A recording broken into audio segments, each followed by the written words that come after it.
வணக்கம்.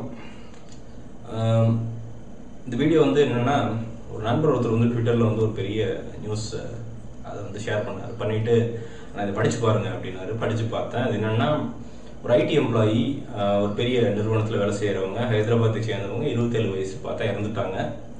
என்ன காரணம் அப்படின்னு பார்த்தா, அது கொலையா தற்கொலையா அப்படிங்கிறது இன்னும் தெரியல. பட் அந்த கதை பெருசான அந்த ஒரு கதையை படித்து பார்க்கையில் வந்து நிறைய விஷயங்கள் எனக்கு பயங்கரமாக கோபம் வந்துச்சு. இந்த ஐடி அப்படிங்கிற இந்த தகவல் தொழில்நுட்பத்துறை வந்து எப்படி வந்து ஒரு ஆக்டோபஸ் மாதிரி தன் கைகளை விரித்து கொண்டு நம்மளுடைய சமுதாயத்தை, முக்கியமாக இளைஞர் சமுதாயத்தை வந்து ஒரு தவறான பாதைக்கு இட்டு செல்லுது அப்படிங்கிறது வந்து ரொம்ப மனசு கஷ்டமாக இருந்ததுங்க. ஸோ இந்த வீடியோ வந்து யாருக்கு அப்படின்னா, நல்ல ஆட்களுக்கு அல்ல. நல்லா தெளிவாக தெரிஞ்சுக்குங்க. நல்ல ஐடி எம்ப்ளாயிகள், என் நண்பர்கள் நிறைய பேர் இருக்கிறாங்க. அவங்க குடும்பத்தை, அவங்க குடும்பத்தை சார்ந்தவர்களை தூக்கிவிட்டு காப்பாற்றி அவங்க ஒரே ஒரு சம்பளத்தை வைத்துக்கொண்டு அத்தனையும் பண்ணுகிற அருமையான நண்பர்கள் ஐடியில் எனக்கு தெரியும். ஸோ அவங்களுக்கெல்லாம் ஒரு சல்யூட் ஃபர்ஸ்ட். அவங்கள பற்றி அல்ல அது. ஆனால் மிச்ச ஒரு பர்சன்டேஜ், ரொம்ப லார்ஜ் பர்சன்டேஜ் வந்து நிறைய ஆட்கள் வந்து ஐடி அப்படிங்கிற அந்த போர்வையில் வந்து பயங்கரமான விஷயங்கள்லாம் பண்ணிட்டு சுற்றிட்டு இருக்கிறீங்க. ஸோ அவங்களுக்கு தான் இந்த வீடியோ, புரியுதுங்களா? ஏன்னா பண்ணி தான் ஆகணுங்க. இது அந்த ஸ்டேஜ் அது. ஏன்னா நீங்கள் வந்து எவ்வளோ மட்டமாக இருக்கிறீங்க அப்படிங்கிறது உங்களுக்கே தெரியல. ஸோ யாராவது ஒருத்தர் வெளியில் இருக்கிறவங்க வந்து உள்ளே சொன்னால் தானே வந்து உங்களுக்கு தெரியும். நீங்கள் வந்து மேபி உங்கள் அப்பாவோட, இல்லை ஒரு சாதாரண கவர்மெண்ட் எம்ப்ளாயியோட, இல்லை ஒரு கான்ஸ்டபிளையோட நீங்கள் வந்து 10 மடங்கு வந்து சேலரி வாங்கலாம். மேபி 50,000, 60,000. அதுக்காண்டி வந்து உங்களுக்கு வந்து 2 கொம்பு முளைச்சிடாது, 2 ரெக்கம் முளைச்சிடாது. நல்லா தெளிவாக தெரிஞ்சுக்குங்க. உங்களுக்கு கொடுக்குற அந்த 50,000 சம்பளம் அப்படிங்கிறது வந்து $1000 US டாலரில். முக்கால்வாசி ஆட்கள் யூஎஸ்லேருந்து தான் அந்த வேலையை வாங்குறீங்க. ஸோ யூஎஸில் $1000 அப்படிங்கிறது வந்து ஒரு ஆயா சம்பாதிக்கிற ஒரு காசு அது. ஒரு சாதாரண பெட்ரோல் பங்க்கு போனால் அவருக்கு $7. ஸோ அவன் சம்பாதிக்கிற காசு. ஸோ அதை வாங்கிட்டு வந்து நீங்கள் வந்து பெரிய உலகத்தின் ஹெட்டு மாதிரி வந்து ஒரு சாதாரண மக்களை வந்து ஏளனமாக பார்க்காதீங்க. அந்த பஸ்ஸில் போகிறீங்க பார்த்தீங்கன்னா, அந்த பெரிய பஸ்ஸில் அப்போ வந்து அப்படியே எட்டி வந்து அந்த கீழே பூ வைக்கிறவனையும் ஒரு சாதாரண ஒரு வேலை செய்து கொண்டிருப்பவனையும் ஏளனமாக பார்க்க வேண்டாம். அதே மாதிரி தான் வந்து நீங்கள் இந்த ஷாப்பிங் மாலில் வந்து பந்தாவாக உட்காந்துட்டு இந்த சப்வே பர்கர் வந்து அது எப்படி திங்குறீங்கன்னு தெரியாது எனக்கு. அந்த பெரிய பர்கர் வந்து அது 2 வாய் வேணும் திங்கிறதுக்கு. அதை தின்னுக்கிட்டே வந்து சுற்றி பாவை எவனா ஒரு ஏழை பையன், இல்லை வந்து ஒரு சாதாரண ஆள் வந்து உட்காந்துட்டு உங்களை வந்து ஏக்கமாக பார்க்குறாங்க பார்த்தீங்களா? அப்போ வந்து அவனை வந்து இன்சல்ட் பண்ணுற மாதிரி பார்க்காதீங்க. அது வந்து அவனை வந்து கத்தி எடுத்து குத்துறதுக்கு சமம். ஸோ சம்பளத்தை பற்றி நான் சொன்னது. அடுத்தது வந்து இந்த மேனேஜர்கள், நல்ல மேனேஜர்களை விட்டுருங்க. அவங்க வந்து கடவுள் மாதிரி ஆட்கள்லாம் இருக்கிறாங்க, அவங்கள விட்டுருங்க. நான் சொல்கிறது கெட்ட மேனேஜர்கள். உங்களை மேனேஜ் பண்ண சொல்லுறது வந்து எம்ப்ளாயிகளை மட்டும்தான், ஒர்க்கைத்தான். நீங்கள் உங்களோட வேலை மேனேஜ் பண்ணிட்டு போய் ரிப்போர்ட் பண்ணுறது அதோட சரி. இந்த மேனேஜர் அப்படிங்கிற ஒரு டப்பா போஸ்ட்டை வச்சுக்கிட்டு எவ்வளோ பொண்ணும் கரெக்ட் பண்ணி எவ்வளோ பொண்ணுங்களோட வாழ்க்கையை சீர்திருச்சிட்டு சுற்றிட்டு இருக்கிறீங்க. நல்லா யோசிச்சு பாருங்க. எத்தனை பேர்த்துக்கு ப்ரமோஷன் தரக்கு என்னென்ன விஷயமெல்லாம் அந்த பெண்களை பண்ணியிருக்கிறீங்க. நீங்கள் இதே ஆட்கள் தான். நீங்கள் தான் வந்து அப்படியே சுதந்திர தினத்தை வந்து இந்திய கொடியை நெஞ்சில் குத்திக்கிட்டு என்னமோ வந்து நாட்டுக்கு சுதந்திரம் வாங்கி தந்த மாதிரி வந்து நடிச்சுட்டு சுற்றிட்டு இருக்கிறீங்க. பெண்கள் வந்து உங்களுக்கு வந்து என்டர்டெயின்மெண்ட் பீஸ் கிடையாது, தெரிஞ்சதுங்களா? அவங்க வந்து ரொம்ப உன்னதமானவர்கள்.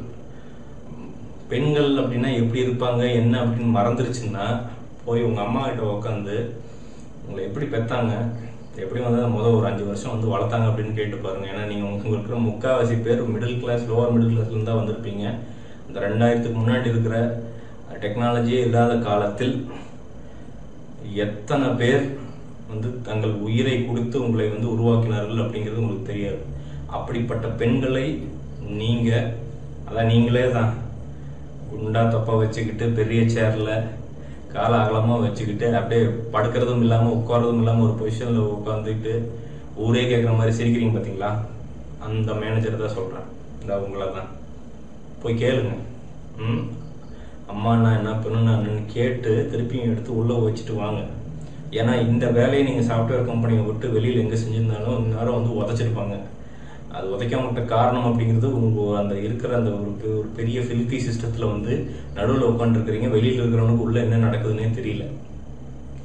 அதே மாதிரி இந்த சாஃப்ட்வேர் கால்டு சாஃப்ட்வேர் இன்ஜினியர்ஸ், எனக்கு என்னன்னா எனக்கு சிரிப்பு வருது. சில பேர் இன்ஜினியர்னு சொல்லிட்டு சுற்றுறாங்க. எனக்கு தெரிஞ்ச வரைக்கும் இன்ஜினியர் அப்படிங்கிற வந்து புதுசாக கிரியேட் பண்ணுறோம் அப்படின்னு கேள்விப்பட்டேன். இங்கே இருக்கிற எவ்வளோ பேர் வந்து நீங்கள் இந்த கோடுகளை நிரப்புற, ஏன்னா அவன் வந்து ஸ்கெலிட்டன் அங்கேயே தயாரிச்சிடறான். ஸ்கெலிட்டன் தயாரிக்கிறவன் வேற எங்கேயோ இருக்கிறான். உங்களில் முக்கால்வாசி பேருடைய வேலை அப்படிங்கிறது வந்து அந்த சாஃப்ட்வேரில் இருக்கிற அந்த நேர வரையமாகிற விஷயத்தை வந்து அவன் அங்கேருந்து இங்கே வந்து உங்களுக்கு தள்ளி விட்டுறான். அதைத்தான் பண்ணுறீங்க. அதை பண்ணிட்டு வெளியே போய் என்னமோ வந்து நாளைக்கு நீங்கள் தான் வந்து என்னமோ நாசா கியூரியாசிட்டியை வந்து மார்ஸுக்கு அனுப்புன மாதிரி வந்து போய் ஒரு சாதாரண மாணவன்கிட்டயோ ஒரு சாதாரண ஃபேமிலிக்கிட்டேயோ பிட்ட போட வேண்டாம். ஏன்னா அவன் வந்து ஒரு நாளைக்கு விஸ்காம் படிச்சுட்டு ஒரு நல்ல சினிமோட்டோகிராஃபரா, நாளைக்கு வந்து ஒரு ஒரு இதில் போயிட்டு வந்து ஒரு நல்ல ஒரு ஆர்டிஸ்டா, இல்லை வந்து நல்ல கிராஃபிக் டிசைனராக வர்றதுக்கு வந்து அவனுக்கு பொட்டென்ஷியல் இருக்கும். அவங்க அம்மா அப்பாட்ட போய் உட்காந்துட்டு நீங்கள் வெத்து சீன் போட்டு அவங்க வாழ்க்கையை மாற்றி விட்டு வந்துடாதீங்க, அந்த பசங்களோட வாழ்க்கையை. ஏன்னா இங்கே நீங்கள் என்ன நாய் குழப்பு படுறீங்க அப்படிங்கிறது உங்கள் மனசாட்சிக்கு தெரியும். அங்கே போய் உங்களோட ஃபேக் ப்ரொஃபைலை வச்சுக்கிட்டு அவன் வாழ்க்கையை சீரழிச்சிடாதீங்க அப்படிங்கிறத என் தாழ்மையான வேண்டுகோள். பெண்களுக்கு நான் நல்ல பெண்களை சொல்லவே இல்லை, அந்த ஒரு செக்ஷன் ஆஃப் பெண்களை சொல்கிறேன். எனக்கு உலக பெண்களை பற்றி தெரியாது. ஆமாம், பெண்கள் ரைட்ஸ் எல்லாம் இருக்குது, அதெல்லாம் நான் தப்பே சொல்லலை, புரியுதுங்களா? ஆனால் உங்களுடைய பார்வையும் உங்களுடைய துணியும் உங்களுடைய நடையும் உங்களுக்கே தப்புன்னு நிறைய பேர்த்துக்கு தெரியும். கரெக்டாக? ஒன்றும் இல்லை, நான் அன்றைக்கி ஒரு நாள் ஒரு பஸ்ஸு எங்கள் ஊர்லேருந்து பெங்களூருக்கு போயிட்டு இருந்தேன். 2 ஜோடி, அது ஜோடி கிடையாது கண்டிப்பாக, அது பார்த்தாலே தெரியுது. சும்மா லிவிங் டுகெதர் என்னன்னு தெரியல. பஸ்ஸில் பப்ளிக் அதில் என்னென்ன பண்ணணும் அப்படிங்கிறதே தெரில. சாஃப்ட்வேர் இன்ஜினியர்னா அதுக்கு என்ன அவன் பஸ்ஸில் எல்லாம் பண்ணணுமா என்ன? அதில் அந்த பொண்ணு வந்து ரொம்ப சலிச்சுக்குது. இது வந்து இப்போ எல்லோரும் தூங்காமல் இருக்காங்களே, எல்லோரும் வந்து முடிச்சுட்டு இருக்காங்களே அப்படின்ட்டு வந்து அந்த பொண்ணு வந்து அப்படியே சலிச்சுக்குது. அப்படிங்கிறப்போ எனக்கு ஆச்சரியமாக இருந்தது. ஏன்னா நம்ம ஊர் பொண்ணுங்க, நான் கலாச்சாரத்தை பற்றி பேசலைங்க, நான் இந்திய பெண்களை பற்றி பேசுகிறேன். நான் 80% பொண்ணுங்க, எங்களுக்கு தெரிஞ்ச பொண்ணுங்க, எங்களை சுற்றி இருக்கிற பொண்ணுங்க அப்படின்னா பக்கத்தில் வந்து உட்காந்து ப்ராப்பராக பேசுகிறதுக்கே ரொம்ப ரொம்ப யோசிப்பாங்க. அப்படி தான் நாங்கள் பெண்களை பார்த்துட்டு சுற்றிட்டு இருக்கிறோம். இப்போ நீங்கள் 1% இருக்கிற அந்த நீங்கள் வந்து அவங்களுடைய மைண்ட் செட்டை சுத்தமாக ஆர்டர் பண்ணுறீங்க. போகலாம், என்ன வேணால் பண்ணலாம், ரைட்ஸு கீட்ஸு, அது நீங்கள் பண்ணுற அற்புலியங்கள்லாம் உங்களுக்கே தெரியும். அந்த ஹிந்தி படத்தில் எதனா ஒரு பாட்டில் அப்படி ஆடினான்னா அதே மாதிரி ஆடுவீங்க, அதே மாதிரி ஆக்சென்ட் வேறு. அந்த இங்கிலீஷையும் ஹிந்தியுமோ இல்லை இங்கிலீஷையும் தமிழையும் மிக்ஸ் பண்ணி ஒரு குலைச்சி ஒரு ஆக்சென்ட் பேசுகிறீங்க பார்த்தீங்களா? அதை விட கொடுமை வந்து எதுவுமே கிடையாதுங்க. ஸோ ஃப்ரீடம்ங்கிற பேரில் உங்கள் ஃப்ரீடம் உங்கள்கிட்டயே இருக்கட்டும், மற்றவங்களை இன்ஃப்ளூயன்ஸ் பண்ணாதீங்க அப்படிங்கிறது என்னுடைய தலைமையான வேண்டுகோள். ஒரு சாதாரண பெண்மணியை இன்ஃப்ளூயன்ஸ் பண்ணி உங்களுடைய குப்பைக்குள்ளே அவங்கள இழுத்துடாதீங்க. ஏன்னா உங்களை வந்து உங்கள் சாஃப்ட்வேர் கம்பெனிலேயே இருக்கிற நல்ல பெண்களை கேள்வி கேட்க முடியாது. ஏன்னா நீங்கள் உங்களோட சர்க்கிளே வேறு, சரிங்களா? ஸோ வெளியில் இருக்கிற பொண்களுக்கு உங்களை பற்றி தெரியாது. அப்படிங்கிறப்ப வந்து தயவு செய்து வந்து அதை செய்யாதீர்கள் அப்படிங்கிறது தான். இந்த சாஃப்ட்வேர் கம்பெனி முதலாளிகள், ஐயா சாமிகளா, இந்தியாவை வந்து எப்படியாவது கொஞ்சம் முன்னெடுத்து போகணும் அப்படின்ட்டு வந்து நிறைய பேர் வந்து இன்னைக்கு ரெடி ஆகிட்டு இருக்கிறாங்க. அவங்கள வந்து எப்படியாவது அவங்களுக்கு ஏதாவது ஊக்கமளிக்காட்டியும் பரவாயில்ல, அவங்கள நாசம் பண்ணாமல் இருங்க அப்படிங்கிறது தான். சும்மா இந்த சந்தைக்கடையில் வந்து காய்கறி வாங்குற மாதிரி ஒவ்வொரு காலையிலையும் வந்து 300-400 பேர்த்த இழுத்துட்டு போயிடுறீங்க. பாவம் எல்லாரும் கனவோடு இருப்பான். அவனை கொண்டு போய் உட்கார வச்சுக்கிட்டு ஒரு 5000-ஓ 6000-ஓ ஆரம்பத்தில் கொடுத்து 70 டெஸ்ட்டை வச்சு அவனை கம்ப்ளீட்டாக அவன் க்ரியேட்டிவிட்டியை உறிஞ்சி வெளியே தள்ளி விட்டுட்டு இந்த பால்லேருந்து வெண்ணெயெல்லாம் எடுத்து இந்த ஆர்டிஃபிஷியல் பால், பாக்கெட் பால் வருதுங்க, அந்த பாக்கெட் பால் மாதிரி அவனை ஆக்கி அவன் வெளியில் வந்து சக்கையாக புழிஞ்சவனை வந்து 30-40 வயசில் வெளியில் வரும்போது வந்து அவன் வந்து யாருக்கும் எதுக்குமே கான்ட்ரிபியூட் பண்ண மாட்டேங்கிறான். அவங்ககிட்ட காசு இருக்குது, எனக்கு இந்தியாவில் எங்கே கொண்டு பிடிச்சா எனக்கு என்னென்னு படுத்துக்கிறான். ப்ளீஸ், ஒரு சம்பாதிக்கிறவங்க வந்து கொஞ்சம் ரெஸ்பான்சிபிளாகவும் இருக்கணும். அவன் சம்பளத்துக்கு ஏற்ற மாதிரி ரெஸ்பான்சிபிலிட்டி இருக்கணும். அதை நீங்கள் வந்து கொஞ்சமாவது தெரிஞ்சுக்குங்க. உங்களுடைய பெர்சன்டேஜும் உங்கள் ஸ்டாக் மார்க்கெட்டு ஷேர் மட்டும் உங்களுடைய சக்ஸஸை வந்து நிர்ணயிச்சிடாது. மேபி டெம்பரரியாக அது வந்து நிர்ணயிக்கலாம். பட் இந்த லாங் ரன் வந்து இந்த நாட்டினுடைய சக்ஸஸை நிர்ணயிப்பது அப்படிங்கிறது கிரியேட்டிவிட்டியும் புதுசான சிந்தனைகள் மட்டும்தான். அந்த சிந்தனைகளை அடக்கி ஒடுக்குவதற்கான அத்தனை வேலைகளையும் நீங்கள் அத்தனை சாஃப்ட்வேர் கம்பெனிகளும் வந்து வரைஞ்சு கட்டிட்டு செய்கிறீங்க. இதனால் என்னென்னா ஒருத்தன் கூட வந்து ஒரு 4 பேர்த்துக்கு ஹெல்ப் பண்ணுவோம் அப்படின்ட்டு இந்த ஆக்சிடென்ட்டை வந்து சுற்றி நிற்கிறவங்களாம் எதுக்கு நிற்கிறான்னு நினைக்கிறீங்க? நீங்களும் அதுக்கு ஒரு பெரிய காரணமுங்க. நீங்கள்லாம் இல்லைன்னா ஒரு நிறைய பேர் நிறைய புரட்சியாளர்கள் வந்து இன்னைக்கு இருக்கிறாங்க. அந்த புரட்சியாளர்களை தெரியறதுக்கு கூட வந்து அவங்களுக்கு டைம் கிடையாது. ஏன்னா அவங்கள போட்டு அப்படி அந்த டேல வந்து சிக்கி சாகடிச்சிடுறீங்க. ஸோ அந்த கண்ணாடி போட்டு அப்படியே பந்தாவப்படுத்திட்டு இருக்கிற எல்லா சிஇஓக்களையும் கேட்குறேன், தயவு செய்து வந்து எதனா கிரியேட்டிவிட்டி கொஞ்சமாவது வழி விடுங்க.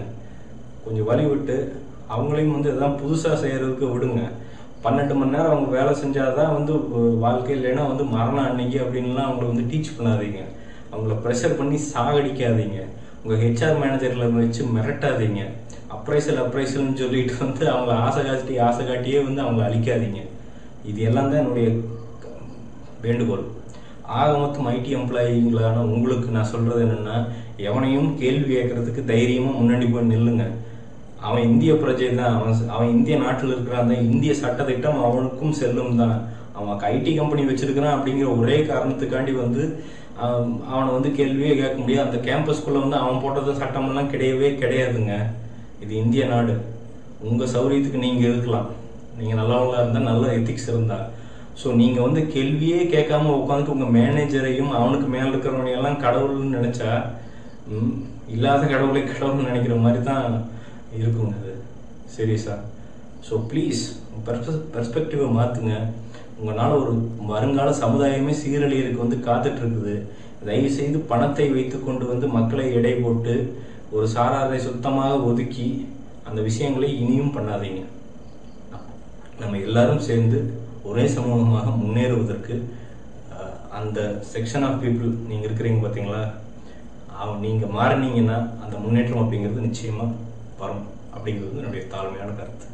நன்றி, வணக்கம்.